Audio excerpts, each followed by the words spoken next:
ಇಲ್ಲಿ ಮಕ್ಕಳಿಗೆ ಮುಖ್ಯವಾಗಿ ಸೃಜನಶೀಲತೆಯಿಂದ ಅವರು ಅವರ ಜೀವನ ಕಳಿಬೇಕು ಅನ್ನೋ ನಮ್ಮ ಉದ್ದೇಶ. ಈ ಸೃಜನಶೀಲತೆ ಯಾವಾಗ್ಲೂ ಸಾಮಾನ್ಯವಾಗಿ 6 ಅಥವಾ 7ನೇ ವಯಸ್ಸಿಂದ ಶುರುವಾಗುತ್ತೆ. ಆ ಸೃಜನಶೀಲ ವಯಸ್ಸಿನಲ್ಲಿ ಅವ್ರಿಗೆ ಬರೀ ಓದೊಂದೇ ಮುಖ್ಯ ಆಗಲ್ಲ. ಅದ್ರ ಜೊತೆಗೆ ಆಟಗಳು ಬೇಕು, ನಾಟಕ ಬೇಕು, ಸಂಗೀತ ಬೇಕು. ಇದೆಲ್ಲವನ್ನು ನಮ್ಮ ಮಕ್ಕಳ ಕೂಟ ಕಲಿಸ್ಕೊಡುತ್ತೆ.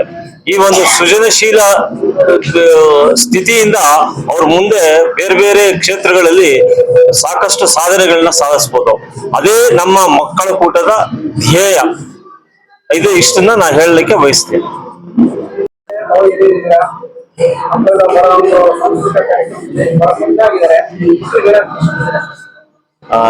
ಈಗಿನ ಮಕ್ಕಳೇನೆ ಮುಂದಿನ ಪ್ರಜೆಗಳು. ಸೊ ಇಲ್ಲಿ ನಾವು ಕೊಡುವಂತ ಒಂದು ಕಾರ್ಯಕ್ರಮದಲ್ಲಿ ಕೊಡುವಂತ ಶಿಸ್ತು, ಇದ್ರ ಬಗ್ಗೆ ಅವರು ಮುಂದಕ್ಕೆ ತಗೊಂಡೋಗಿ ಇನ್ನೂ ನಮ್ಮ ದೇಶಕ್ಕೆ ತುಂಬಾ ಉಪಯುಕ್ತವಾಗ್ತಾರೆ ಅಂತ ಹೇಳಿ ನಾನು ಬಯಸ್ತೀನಿ. ಅವ್ರಿಗೆಲ್ಲ ಶುಭವಾಗ್ಲಿ ಅಂತ ಬಯಸ್ತೀನಿ ನಾನು.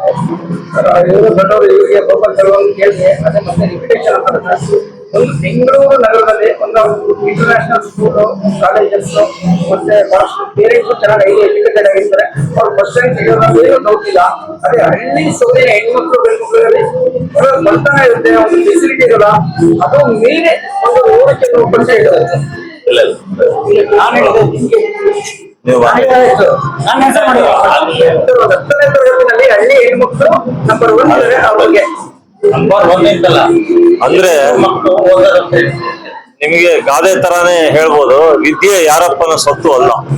ಸರಿಯಾದ ಒಂದು ಮಾರ್ಗದರ್ಶನ ಇದ್ರೆ ಹಳ್ಳಿ ಮಕ್ಕಳು ಮುಂದೆ ಬರ್ತಾರೆ. ಇವತ್ತಿನ ಸಾಕಷ್ಟು ಸರ್ಕಾರಿ ಅಧಿಕಾರದಲ್ಲಿರುವಂತವ್ರು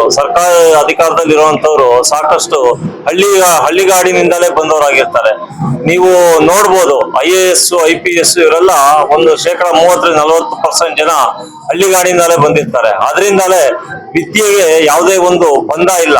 ಅದನ್ನ ಅವರು ಶ್ರಮ ಪಟ್ಟು, ಹಳ್ಳಿಯವರಾಗಿರ್ಬೋದು ಇಲ್ಲಿಯವರಾಗಿರ್ಬೋದು, ಶ್ರಮ ಪಟ್ಟು ಮುಂದುವರಿಸ್ಕೊಂಡವ್ರೆ. ಅದೇ ಕರ್ನಾಟಕಕ್ಕೂ ಶ್ರೇಷ್ಠ, ಭಾರತಕ್ಕೂ ಶ್ರೇಷ್ಠ.